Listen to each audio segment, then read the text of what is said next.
Hoje, dia 21 de maio de 2017. O senhor fez um aniversário há poucos dias atrás, né? Não, há poucos dias. Então, poucos dias. É. Eu falei dias? Foi dia. Foi dia 16. Foram meses. Ah, não, eu quis dizer dias. 2 dias. Eu tenho 2 amigos do dia 16 de maio. É. E o senhor é o terceiro. Só que eu faço 2 vezes de maio. Eu faço dia 6, que é o dia da meu nascimento real e verdadeiro. Mas quando foi apresentado ali, exame da certidão, eles passaram de 6 para 16. Aí só faço aniversário 2 Aí eu vezes. faço 2 vezes. Eu também. Eu nasci no dia 22 de outubro, mas eu nasci em Cristo no dia 14 de novembro. Ah, mas Eu considero meu aniversário mesmo é o dia da minha conversão. É. Eu acho assim meio sem sentido. Não é para criar doutrina em si, porque isso é cada um, cada um. Eu acho meio sem sentido você ficar comemorando o aniversário de um defunto. O Carlos, que nasceu no dia 22 de outubro, já foi. Agora é nova criatura. Mas, sendo hoje o dia 21 de abril de 2017, nós estamos estudando a epístola de 1 João, que é uma epístola que sempre quer nos dar certeza, né? Em tempos de perplexidade, em tempos de dúvida, né? Em tempos de confusão, em tempos de mornidão espiritual, né? Hoje a gente não consegue muito distinguir quem é, quem não é. E o João, a epístola, boa noite, a epístola de 1 João é uma epístola muito atual e muito oportuna, porque assim como nos tempos do apóstolo João existiam falsos ensinos, existiam falsos elementos misturados no seio da igreja local, da mesma forma no nosso tempo também. Satanás, ele tenta fazer com que o Evangelho perca o seu impacto, com que o Evangelho se torne uma coisa muito familiar, muito corriqueira, como se o Evangelho não fosse de origem divina, mas apenas palavras humanas, né? Como tem aí tantos poetas, tantos filósofos, tantas pessoas que buscam, muitos até com sinceridade, mas a caminho que não parece caminho de vida, mas é caminho de morte, tentam trazer consolo para a humanidade. Satanás tenta fazer com que o Evangelho seja apenas mais uma teoria, né? mais uma forma de se viver bem, mas não é. O Evangelho ele tem um diferencial muitíssimo grande, que é o fato de que a pessoa na qual ele se centraliza, né, a pessoa em torno da qual o culto, a adoração gira, ou a pessoa a qual a gente se detém para prestar atenção, é o único dentre tantos que falam por aí que ressuscitou.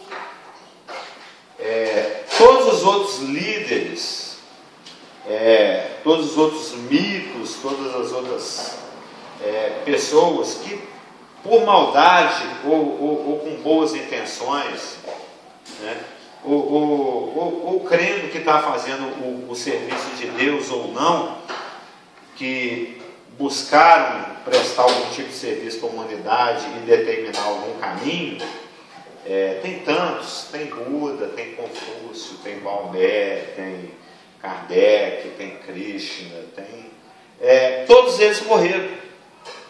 Todos eles morreram.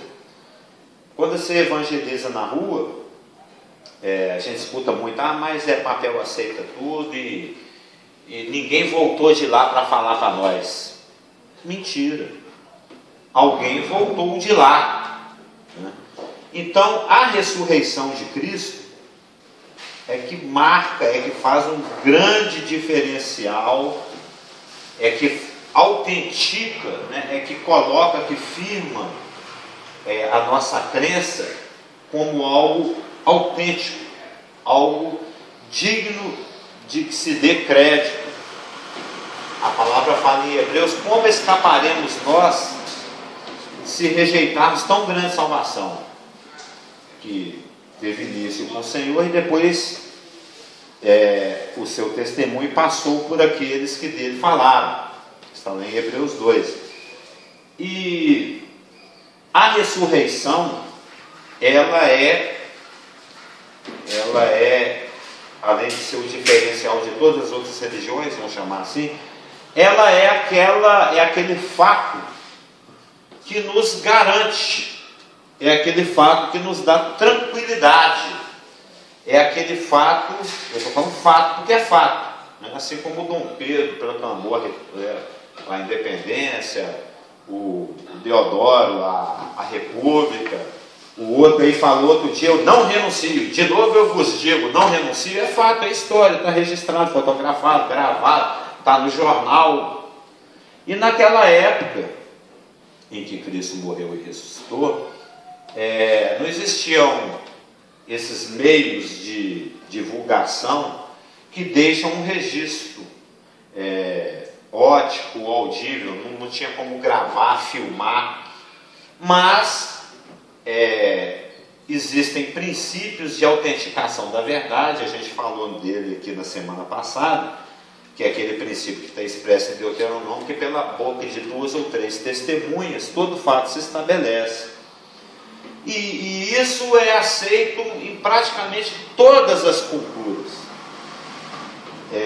Lá no Código de Hammurabi, lá na Antiguidade Babilônica, Suméria, Caldeia, nos fóruns romanos, hoje aqui no mundo ocidental, lá no mundo oriental, se 2 ou 3 pessoas se apresentam e falam: não, isso é fato, aconteceu, em geral é aceito.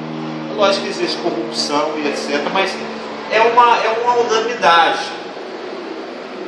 Quando acontece algo, uma tragédia, alguma coisa, que as autoridades chegam, eles buscam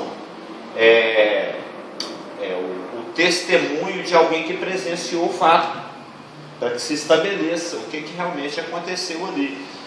E nós aprendemos em Deuteronômio 19:15 que pela boca de 2 ou 3 testemunhas se estabelece um fato. A ressurreição de Cristo teve muito mais do que 2 ou 3 testemunhas. Nós temos o testemunho de 4 evangelistas, né?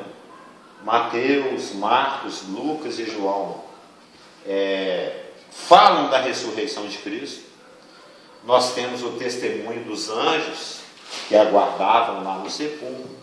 Nós temos os testemunhos das mulheres. Nós temos o testemunho dos apóstolos, que eram pessoas idôneas, né? Não era qualquer um, eram pessoas que levavam a vida pautada na vontade de Deus, naquilo que Deus quer fazer através de nós, então são dignas de crédito. Além disso, nós temos o testemunho de inúmeras passagens das Escrituras, que é sobre elas que nós firmamos a nossa fé, porque todas essas testemunhas, os apóstolos, né, Pedro e aqueles todos que se trancaram lá naquele quarto com medo, os dois discípulos a caminho de Emaús, as mais de 500 pessoas que testemunharam o Senhor ressurreto, conforme está lá em 1 Coríntios 15. Então, se você for somar, se lá o texto fala mais de 500, é pelo menos 501. Com mais os apóstolos, 512. Com mais as mulheres, tem umas 8 mulheres aí, 520. Então é um número de testemunhas muito grande, para que nós desprezemos o que eles nos deixaram por escrito. Na passagem mesmo de 1 Coríntios 15:15, quando Paulo ele cita que o Senhor apareceu depois da sua morte e ressurreição para mais de 500 pessoas, ele fala: muitos dos quais já dormem, ou seja, já morreram fisicamente. No momento atual que nós vivemos, 2000 anos depois, é bem provável que todos já morreram. É muito pouco provável que tenha um irmão por aí de 2000 anos de idade. Mas de qualquer maneira, ficaram registros. ficaram registros. E é sobre esses registros, em estes registros, que nós apoiamos e baseamos a nossa crença. O Senhor Jesus falou com o Dídimo, né, o Tomé, lá porque você viu, se crê, bem-aventurado aquele que não vê e crê. Por quê? Porque isso exige um exercício de fé. Isso exige que você, a partir do momento que você tem contato com essa informação de que o Senhor Jesus morreu, mas ressuscitou e se tornou Senhor de vivos e dos mortos, é necessário que isso mude a nossa vida, que isso nos impacte de alguma forma. E evidentemente todos nós aqui desse corpo local fomos impactados por essa verdade algum dia da nossa vida. Eu, há uns 30 e alguns anos atrás, cada um, o irmão lá 188 anos atrás, o pastor Geraldo há umas 2 décadas e meia, e por aí vai, e cada um vai vivendo a sua novidade de vida à medida que se permite a ação do Espírito Santo.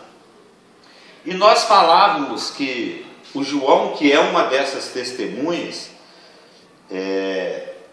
provavelmente a última ou uma das últimas testemunhas oculares da morte e ressurreição do Senhor Jesus Cristo, em uma época em quando já se começava a teorizar, né, que Jesus pode ser que nem existiu mesmo. Isso 50 anos depois, já se questionava, será que esse homem existiu mesmo? Ou será que era só uma visão, um fantasma, é um mito, é só uma metáfora, é só uma história boa, né? O João aparece, não, eu ouvi, meus olhos, minha mão tocou, eu tenho certeza de que é uma pessoa. Eu vi ele na cruz, eu tive, né, com a mãe dele aos pés da sua cruz, ele pediu que eu tomasse conta dela, e vi ser sepultado, inequívoco que ele realmente morreu. Provavelmente a Bíblia fala que João era o mais jovem. Na crucificação não deveria ter aqui uns 20 e poucos anos? 20 para 21, eu creio. E se ele tinha 21 anos, então 50 anos depois de 71, então ele viveu mais ou menos 70 anos mais. Mais de 70 anos. Que ele era idoso, né? Segundo a tradição. Mas, ele. Quer ver? Uns 87 anos ele tinha mais ou menos, quando ele escreveu o Apocalipse. Antes dele. Fiz uma continha rápida aqui. O pessoal fala que ele viveu até os seus 90. Ele era bem idoso, né? E acho que ele foi mais longe um pouquinho. Deve ter passado dos 90, muito provavelmente. Mas de qualquer maneira, ele viveu bastante após a morte e ressurreição de Cristo. E foi um testemunho. E testemunha. Era corrente entre as pessoas que ele não morreria antes de ver o retorno de Jesus. Sim. Por causa de Evangelho de João, capítulo 21. O que responde à nossa pergunta: será que tem um irmão por aí que tem mais de 2000 anos? Ele passou o apóstolo João está por aí. Ele está por aí, porque vai viver até o retorno do Senhor. Mas a explicação que os teólogos dão para isso, e que eu concordo, é porque ele esteve no dia do Senhor nas visões lá da ilha de Patmos. Então ele viveu realmente até a volta do Senhor, só que não no sentido cronológico normal, como é conhecido. E nós falávamos aqui na semana passada que o João, além de ser uma testemunha ocular, fidedigna, que realmente esteve, comeu e andou com o Senhor Jesus Cristo, portanto, ele era uma testemunha inconteste, né? Ele ainda invoca, que é o trecho que nós estamos querendo começar a querer estudar, né? Mas a gente ainda está fazendo aquele preâmbulo, que é o nosso trecho aqui de 1 João, capítulo 5, versos 6, 7 e 8. O João, mesmo sabendo que o testemunho de 2 ou 3 já é suficiente para autenticar e aprovar uma verdade ou um fato, ele invoca 3 pessoas de altíssima dignidade: o Pai, o Filho e o Espírito Santo. Nós vamos estudar a passagem, por enquanto a gente está só preambulando. E além das 3 pessoas da Trindade que ele invoca, né, para confirmar o que ele está falando, que Jesus é o Cristo e que Jesus é Filho de Deus, são as duas verdades sobre as quais ele bate muito na epístola, que Jesus é o Cristo e que Jesus é Filho de Deus. Ele invoca o Pai, o Filho e o Espírito Santo para confirmar isso. Ele ainda invoca toda a história que envolve a história do Nazareno, Jesus Cristo, o homem, né?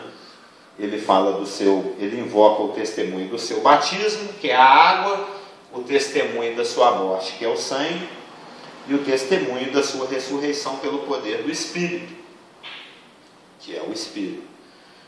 E mesmo quando a gente tenta determinar, né, uma ação da parte de Deus, no caso que é a ação da ressurreição, não que as Escrituras se contradigam, porque elas não se contradizem, porque elas são divinas, elas são teopneus, sopradas por Deus, elas se complementam. Então, existem passagens onde a ressurreição de Cristo é creditada ao Pai. Existem passagens em que a ressurreição de Cristo é creditada ao Espírito. E existem passagens, a maioria delas, em que a ressurreição de Cristo é endereçada a Deus, de uma forma mais genérica. E existem passagens que falam a respeito dessa doutrina, da doutrina da ressurreição, que são anteriores à própria ressurreição de Cristo, quando a gente encontra lá em João 5, João 6, quando ele fala a respeito da ressurreição. Por exemplo, aqui, acho que é João 5:21. Pois assim como o Pai ressuscita e vivifica os mortos, assim também o Filho vivifica a quem quiser. Ou seja, por causa da união intrínseca das pessoas da Trindade, não existe um autor único das ações divinas. A mesma ação divina, no caso aqui é a ressurreição, mas existem outras. A mesma ação divina, que em alguns lugares das Escrituras é acreditada ao Pai, em outras é acreditada ao Espírito, em outras é acreditada a Deus, como um todo, genérico. Outras, por essa passagem, a gente vê que a questão da ressurreição não é uma atribuição específica e única, então somente de uma das três pessoas, mas a gente vê, pela integração das passagens, uma complementando a outra, que é uma ação que pode ser atribuída a toda a Trindade. A ressurreição de Cristo, ela pode ser atribuída a Deus, mas também particularmente ao Pai e também particularmente ao Espírito. E isso dá testemunho, confirma, autentica e aprova divinamente o testemunho do Evangelho, o testemunho da verdade. Por quê? Porque a ressurreição de Cristo é um fato que autentica, que demonstra que Deus está satisfeito, que Deus concorda com aquele plano, que Deus concorda com o resultado obtido pelo ministério, morte e ressurreição do seu Filho. Foi algo que satisfez a justiça, dentre outras coisas, em todos os aspectos. Satisfez a teologia, satisfez a expectativa, satisfez a justiça, satisfez as demandas divinas, satisfez, é uma obra completa. Então, o João, ao buscar testemunhos adicionais, ainda até desnecessários, mas ele quis caprichar, fazer bem feito, ao buscar testemunhos adicionais ao seu testemunho da divindade e da messianidade de Cristo, ele coloca como, assim como todas as Escrituras, a ressurreição como um fato de grande garantia da nossa fé, Na realidade, existe todo um capítulo das Escrituras, que é o maravilhosérrimo capítulo de 1 Coríntios 15, que todo mundo deve conhecer, aonde o Paulo discursa teologicamente de uma forma maravilhosa em defesa da ressurreição. Porque Satanás não é bobo.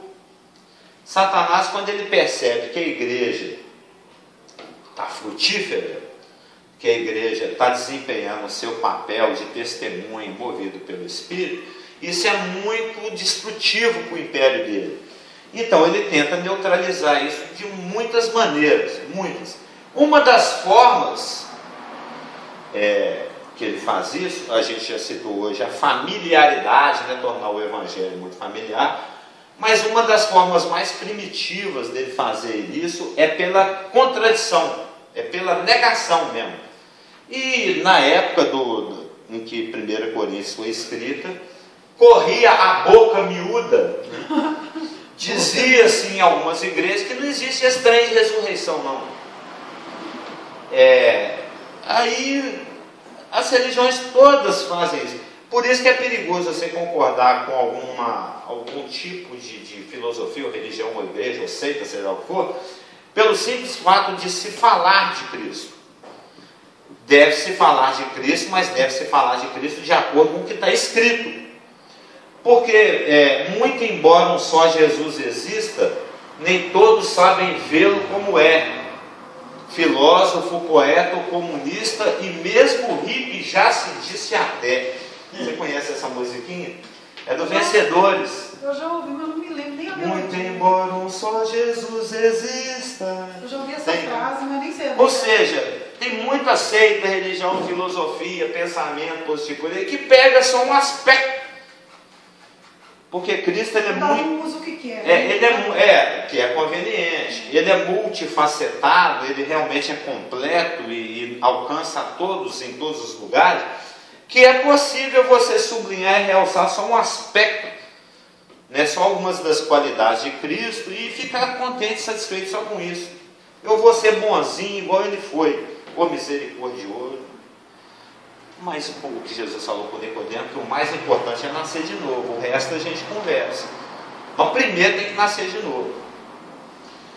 E o João, tendo me invocado as pessoas da Trindade, e os eventos, os fatos que compõem a peregrinação de Cristo durante o seu ministério por aqui, ele destaca a ressurreição como um fato de aprovação divina. Porque a Elaine começa a falar um monte de coisas inverídicas a meu respeito. E começa a me trazer problema. Começa a me trazer problema em diversas esferas, diversas áreas da minha vida. Isso vai fazer com que nós nos tornemos desafetos, né?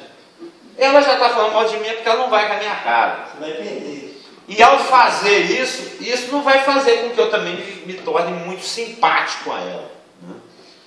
E seria algo assim muito incoerente, né? Não entendi nada. O caso e a Elaine, eles não se bicam, não se gostam, e ele vive chamando ela para almoçar na casa dela, ela chama lá também para visitar, e continua tendo um convívio social, é incompreensível. Se Cristo realmente fosse o embusteiro que as autoridades judaicas falaram que ele é, né, eles usaram essa palavra, um charlatão. Ele é um charlatão. Deus não teria ressuscitado e colocado ele à direita dele. Seria tão incoerente quanto desafetos terem comunhão, né? Deus não aprovou o que foi falado em nome dele por aquele Nazareno, mas ainda assim o ressuscita e coloca ao seu lado, né? E o torna herdeiro de todas as coisas. Então esses fatos, né, que compõem a ressurreição, o assentar, a ascensão, o assentar à direita de Deus, tudo isso demonstra o testemunho da Trindade, do Pai e do Espírito em favor do Filho. E existem inúmeras passagens que dizem respeito a isso, são passagens que nos dão a tranquilidade, o alicerce, a base, o chão, para que nós possamos crer descansados. É isso que eu ia falar, porque você está falando aí da questão assim, não, então como é que Deus ia ressuscitar e colocar ele do lado? Mas é exatamente isso que eles questionam também, quem te garante, né, que ele está lá do lado, porque eles questionam a totalidade, né? Sim. Não só a ressurreição, como assentar à direita e tal. Mas a ressurreição é meio que como que um eixo. Porque tudo deriva da ressurreição. É o ponto central. A novidade de vida só tem sentido se Cristo estiver vivo nesse momento. Eu estou falando assim, a negativa é tão intensa que você vai justificando, ah, como é que você entrou? Mas é quem disse que está? Aí vai só piorando, né? É. Gálatas 1:1 diz: mas por Jesus Cristo e por Deus Pai, que o ressuscitou dos mortos. Então Gálatas 1:1 revela e afirma que o Pai ressuscitou a Jesus Cristo dentre os mortos. Em Romanos 8:34, vou começar pelas passagens que falam que é o Pai, né? Diz: é Cristo Jesus quem morreu, ou antes quem ressuscitou, o qual está à direita de Deus, que é uma aprovação. Em Efésios 1:20, né, o 1:17 fala que o autor da ação, dentro do contexto, é o Pai da glória, lá no verso 17. E no 20 diz o seguinte: o Pai da glória, reticência, segundo a eficácia da força do seu poder, o qual ele exerceu em Cristo, ressuscitando-o dentre os mortos e fazendo-o sentar à sua direita. Então, o Pai dá testemunho ao Filho e João usa esse testemunho, o testemunho da ressurreição. Em Romanos 6:4 está escrito: Cristo foi ressuscitado dentre os mortos pela glória do Pai. Em Romanos 1:4 está escrito: declarado Filho de Deus, que é o que o João quer afirmar, a filiação divina e a sua messianidade. Declarado Filho de Deus em poder, segundo o Espírito de santificação, pela ressurreição dentre os mortos. Agora ele está falando que é o Espírito. Na verdade, eu pulei uma do Pai aqui, ó, que está em 1 Tessalonicenses 1:10, que é o que a gente vai fazer na ceia, que igualinha mesmo. Nós estamos esperando do céu, é isso que a ceia fala. E esperar dos céus o seu Filho, a quem ressuscitou dentre os mortos, a saber, de Jesus. Então, o autor da ressurreição, o testemunho sobre o qual João se apoia é o testemunho do Pai, que aprovadamente ressuscitou Jesus Cristo dentre os mortos. Aí a gente começa com as passagens onde é dito que, se umas dizem que é o Pai, tem outras que dizem que é o Espírito. Na realidade, o que os textos estão querendo se dizer, a ideia de se contradizer, é que foi uma ação conjunta de toda a Trindade. Romanos 1:4, declarado Filho de Deus em poder, segundo o Espírito de santificação, pela ressurreição dentre os mortos. Em Romanos 8:11, e se o Espírito daquele que dentre os mortos ressuscitou a Jesus, aí daqui a pouco a gente lê o restinho desse versículo. Romanos o que?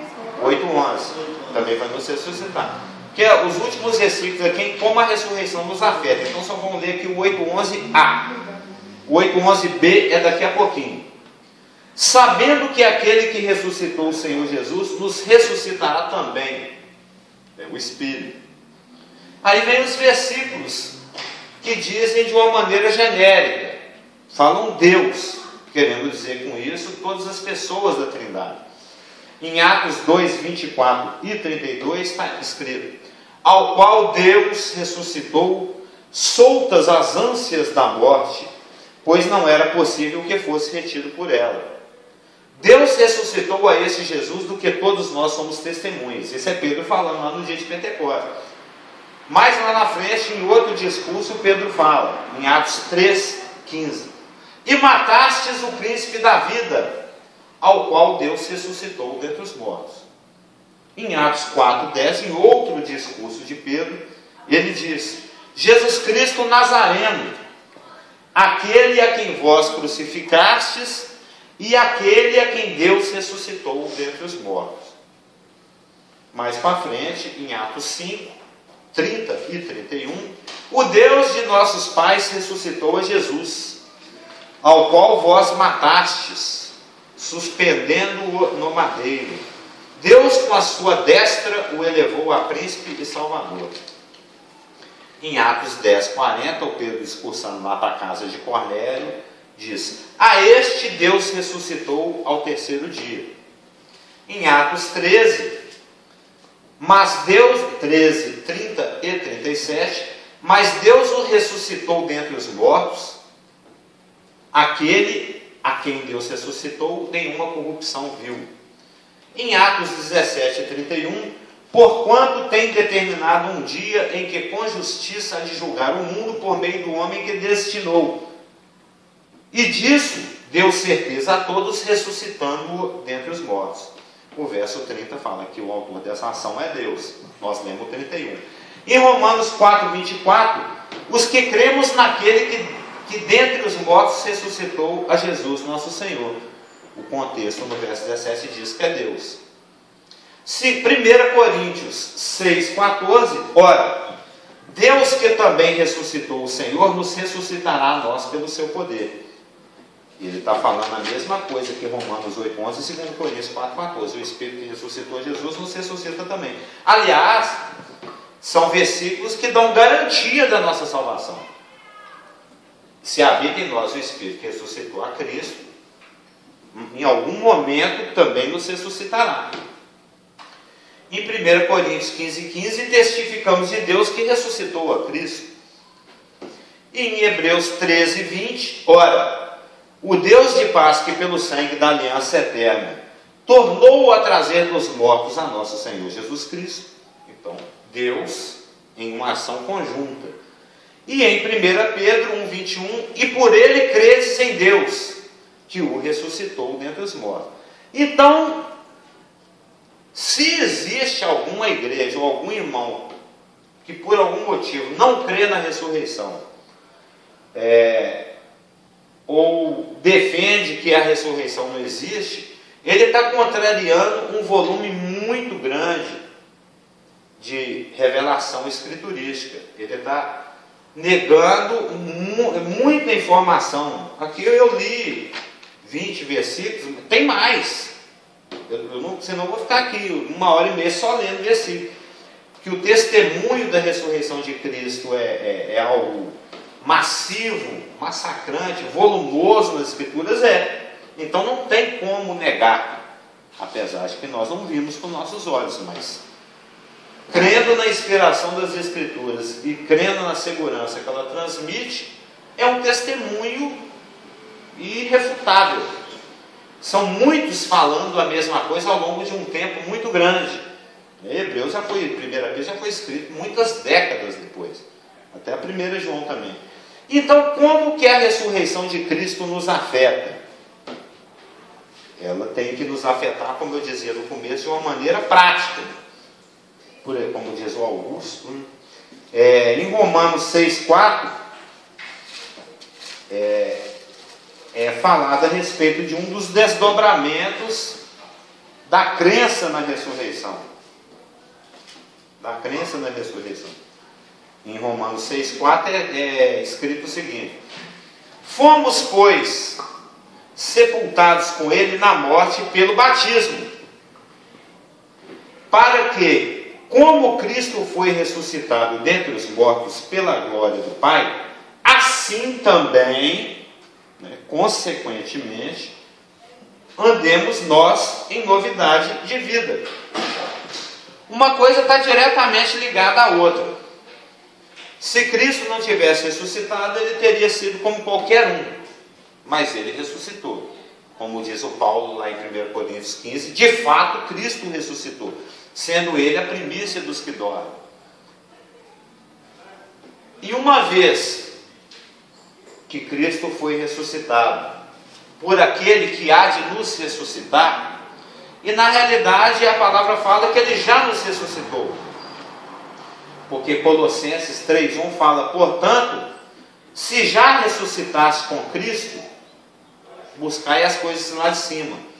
E a palavra fala em Efésios 2:6 também que ele já nos ressuscitou juntamente com ele. Por que essa coisa é dita dessa forma? Porque a nossa morte, quando estávamos na morte, né, a morte que Adão transmite, é uma morte que afeta tanto o plano físico como o plano espiritual. Quando nós nascemos de Adão, nós já nascemos mortos espiritualmente, e esse é assunto de Efésios 2, né? Ele vos deu vida estando vós mortos em vossos delitos e pecados, herança essa que nós trouxemos do primeiro homem no terreno, como diz lá em Romanos 5, e uma vez que o Espírito que ressuscitou a Cristo também nos ressuscita, isso, quando você pega todas as passagens da Escritura, isso não está dizendo necessariamente ou única e exclusivamente da ressurreição física. Está falando tanto da ressurreição física, que ainda vai acontecer, né? Porque todos nós provavelmente passaremos pela morte física, a não ser que a gente espere aí 12 anos menos um dia, né? Pelo menos. E é aquela teoria. Aliás, foi o aniversário do Natan, né? Fez 12, né? 13? A minha fez esses dias também, dia 16. Foi terça, né? Terça passada. Não foi dia 16? Sua mulher fez dia 16. Você falou que ia fazer ele é do dia 11. Se você pegar o dia 6 somar com 16, dá 22, você parte no meio e acha a média. Porque ele nasceu em 2 dias. O poder da ressurreição nos afeta tanto no plano espiritual, por isso que Efésios fala que nós estamos assentados com Ele lá, que nós já fomos ressuscitados com Ele, porque fala do aspecto espiritual, mas também existem passagens onde a referência é a ressurreição física. Muita gente ao longo dos 2000 anos aí morreu crendo em Cristo e vai ressuscitar. E se nós, porventura, por algum motivo, não ficarmos vivos até o momento do arrebatamento, não tem problema nenhum, porque Ele ressuscita e leva todo mundo junto. Mas o desdobramento disso, o Romanos 6,4 fala, assim também, ou seja, consequentemente, uma vez que um dia eu fui defunto, eu era defunto e não sabia, né? Mas aí eu vi a luz de Cristo e nasci de novo. Ao nascer de novo, eu passei a ser habitado pelo mesmo Espírito que ressuscitou Jesus Cristo. Então agora eu tenho toda a oportunidade de viver de acordo com um novo homem que foi criado em Cristo e que está disponível. É uma roupa, você pega e veste. As Escrituras falam muito a respeito disso, para a gente se despir das coisas antigas e se revestir do novo, se revestir do ressurreto. E agora nós temos essa oportunidade, porque agora nós vivemos em novidade de vida, temos uma vida nova. Eis que tudo se fez novo. E de qualidade diferente. E de qualidade diferente. Como o pastor já pregou aqui 189 vezes e meia agora, né? Ou seja, uma das consequências da ressurreição é que nós andemos em novidade de vida, é que nós andemos no Espírito, é que a gente possa se dispor a Deus. É só falar, eis-me aqui, o resto Ele vai fazendo. Em Romanos 7,4 é dito, assim, meus irmãos, também vós morrestes relativamente à lei por meio do corpo de Cristo, para pertencerdes a outro, a saber, aquele que ressuscitou dentre os mortos, para que, agora, a parte, o objetivo, né?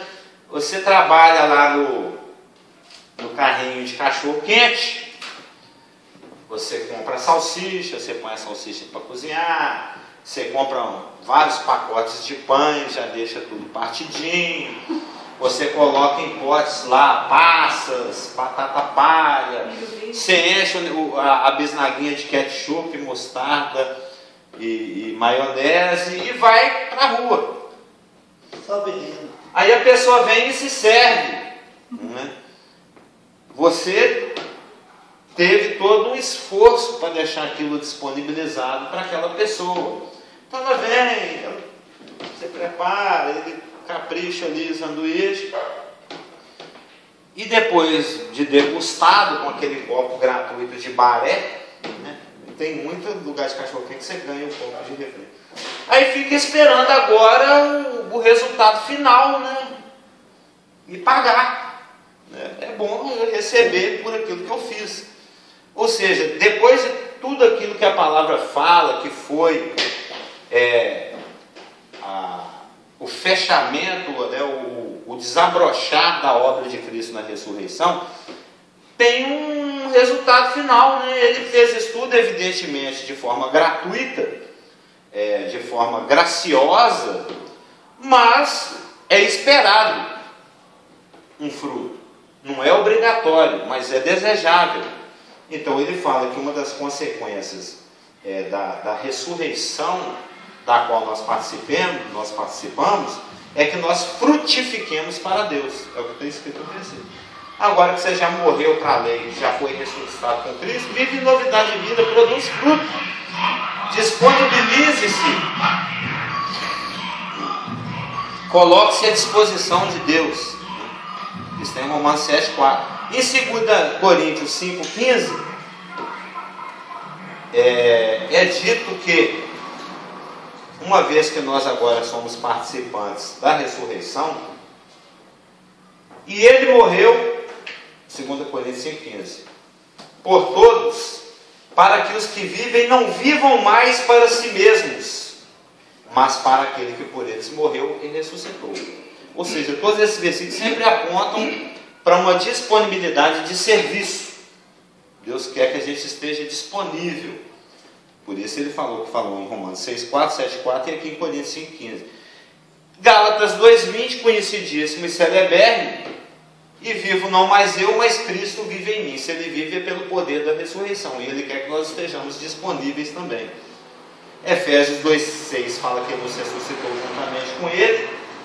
Filipenses 3,10 fala que a virtude da sua ressurreição está disponível e para quem quiser trabalhar. Em Colossenses 3,1 fala que se eu já ressuscitei, a minha praia agora são as coisas lá do alto, né? Portanto, se já ressuscitasse com Cristo, buscai as coisas que são de cima. Quando você chega mais pertinho assim, é porque está acabando, né? Não é? O dedo vem lá do fundo. Agora, faltam só dois aqui. E 1 Tessalonicenses 4,14 fala: porque se cremos que Jesus morreu e ressuscitou, assim também os que em Jesus dormem, Deus os tornará a trazer com ele. É a garantia da nossa ressurreição física, é a ressurreição física de Jesus Cristo. E a base para a nossa vida de serviço é o espírito de vida demonstrado na ressurreição, que está disponível para nós também. Aí eu fecho com os irmãos aqui com um versículo que está me gritando muito essa semana. O Espírito tem me incomodado muitíssimo com esse versículo, que está em 2 Coríntios 2,14, que fala: graças, porém, a Deus, que em Cristo de vez em quando nos conduz em triunfo. É muita derrota, mas de vez em quando a gente tem uma vitóriazinha de nada. Não é o que o texto diz aí, né? Não, não é isso que o texto diz. Deixa bem gravado que não é. Sempre nos conduz em triunfo. A palavra está falando aqui. Que em Cristo sempre. Então, bater com a unha encravada na quina do móvel, aparentemente, não é uma coisa legal. Os momentos difíceis, as tribulações, as dificuldades, os empecilhos, a palavra está chamando de triunfo. Sempre. Sempre é sempre. Sempre é sempre, menos nunca. É sempre. Então é sempre. Que sempre nos conduz em triunfo e, por meio de nós, manifesta em todo lugar, ou seja, não falta testemunho de Deus em lugar nenhum, manifesta em todo lugar a fragrância do seu conhecimento. Ou seja, quando a gente se disponibiliza para viver em novidade de vida, quando a gente se disponibiliza a ter uma atitude ágape, quando a gente se disponibiliza a ilustrar o Evangelho, a viver de acordo com a palavra, você solta cheiro de Jesus por aí. Né? Tem pessoa que anda perfumada, né? Eu tenho um sobrinho mesmo, ele só usa uns perfumes, não tem dinheiro, ele só usa uns perfumes. Cara, é gostoso abraçar ele para ver se fica um tiquinho na gente. Eu abraço ele apertado, eu esfrego nesse para ver se fica um pouquinho. Porque ele é perfumado, é uns perfumes gostosos. Normalmente eu não gosto de perfume. Perfume eu acho uma coisa muito... Mas os dele é bacana. Então, quando você vive em novidade de vida, quando você vive pela palavra, quando você obedece ao Evangelho, quando você se disponibiliza, quando você fica à disposição do poder de Cristo que se manifestou na ressurreição, você vai incomodar as pessoas, você vai chegar perto, sentindo um cheiro de crente por aqui, né? Você afeta as pessoas, você influencia as pessoas, não consegue passar batido. Você afeta as pessoas, evidentemente, de uma maneira positiva. Apesar que o contexto fala que para alguns é cheiro de morte, que só acaba de confirmar a rejeição. Mas, se você tem obediência, quem vai, quem não vai, não é problema seu, eu só tenho que obedecer. Na semana que vem, entraremos propriamente dito nos nossos versículos. Irmão, já pode ler, reler, desler, treler e quadriler. 1 João capítulo 5, versos 6 a 12, que é o nosso contexto. Amém? Podemos orar?